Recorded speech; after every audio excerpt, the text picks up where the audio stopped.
Hello दोस्तों, my name is हर्ष। स्वागत है आपका एक नए वीडियो में जहां हम बात करने वाले हैं व्हाट इज स्मॉल कैप।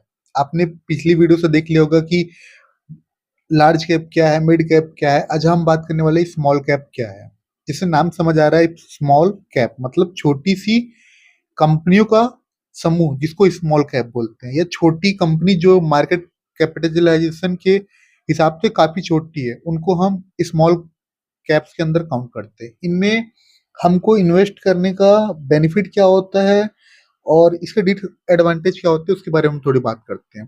देखिए, बेनिफिट सबसे बड़ा ये है कि ये छोटी कंपनी है, मतलब इनके लिए काफी बड़ा मार्केट है। जो एक बड़ी कंपनी हो चुकी है वो उतना अच्छा रिटर्न ना दे सके क्योंकि वो ऑलरेडी मार्केट कैप्चर कर चुकी है। अब उसमें और ग्रोथ की पोटेंशियल है, बट वो उस रेट से नहीं ग्रोथ कर सकती जितनी छोटी कंपनी ग्रोथ कर सकती है। मिड कैप लेंगे आप, मिड कैप का रेंज अच्छा है, बट अगर आपको ज्यादा आप एग्रेसिव जाना चाहते हैं, आप ज्यादा रिटर्न चाहते हैं, एक अल्फा जनरेट करना चाहते हैं compare to index, compare to large cap, compare to mid cap, तो आप स्मॉल कैप में जा सकते हो। स्मॉल कैप में ऑन एवरेज 18 से 20% का ईयरली रिटर्न मिलता है, पर कभी कभी जब मार्केट बुलिश रन में होती है, स्मॉल कैप स्टॉक्स डबल तिबल चौबल भी हो जाते हैं।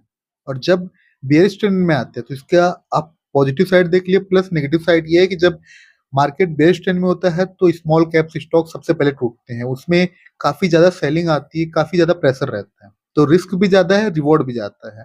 पर डिपेंड करता है आपका एज क्या है, आपका रिस्क पोर्टफोलियो कितना है, आप कितना रिस्क ले सकते हो, आपका रिस्क एपिटाइट कैसा है, आपकी पर्सनैलिटी कैसी है, उसके हिसाब से आप स्मॉल कैप को चूज कर सकते हो।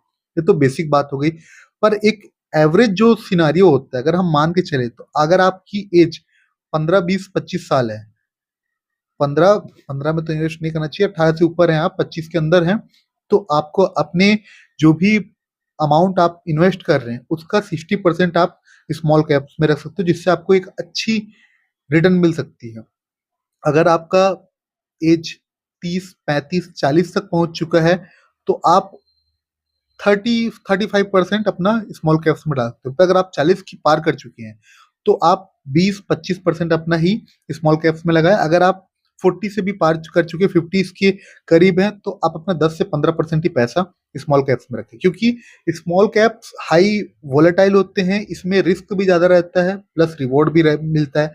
पर आपको हमेशा ये नेग्लेक्ट करना चाहिए जो आपको रिवॉर्ड मिल रहा है वो कितना रिस्की है। कहीं ऐसा नहीं कि आप अपनी स्कूल की फीस, घर, जायदाद और अपना पेंशन का पैसा लगा के बस अच्छा रिटर्न बनाने के चक्कर में मार्केट से स्मॉल कैप स्टॉक्स उठा रहे हैं। जब बुलिश रन चला तो अच्छा खासा पैसा बना, जब बेरिश ट्रेंड आया, जहां पे थोड़ा सा मार्केट में सेलिंग आई, जहां क्रैश की बात हुई, वहां स्मॉल कैप स्टॉक 15 20 25 30% टूट जाते हैं, तो आपका पूरा पैसा वाइप आउट हो जाए। ऐसा नहीं करना। आप जब भी आपको इन्वेस्ट करना है तो एक पर्टिकुलर रिस्क एपिटाइट पोर्टफोलियो बना ले, उसके हिसाब से आप अपनी एज, अपने गोल, अपने डेडिकेशन को देख के, आपके रिस्क एपिटाइट को देख के थोड़ा सा इन्वेस्ट कर सकते हैं। ये रही हमारी mid cap, small cap, large cap की बातें।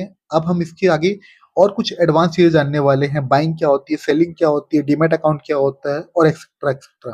अगर आपको ये सब जानने में इंटरेस्ट है और आप हमारी basic to advance series follow नहीं कर रहे हैं, तो आई बटन में लिंक दिख रहा होगा आपको, वहां से आप हमारी वीडियोस देख सकते हो और इस प्लेलिस्ट को सब्सक्राइब कर सकते हो और हमारे साथ एक अच्छी ट्रेडिंग अपनी जर्नी या फिर इन्वेस्टिंग की जर्नी को स्टार्ट कर सकते हैं।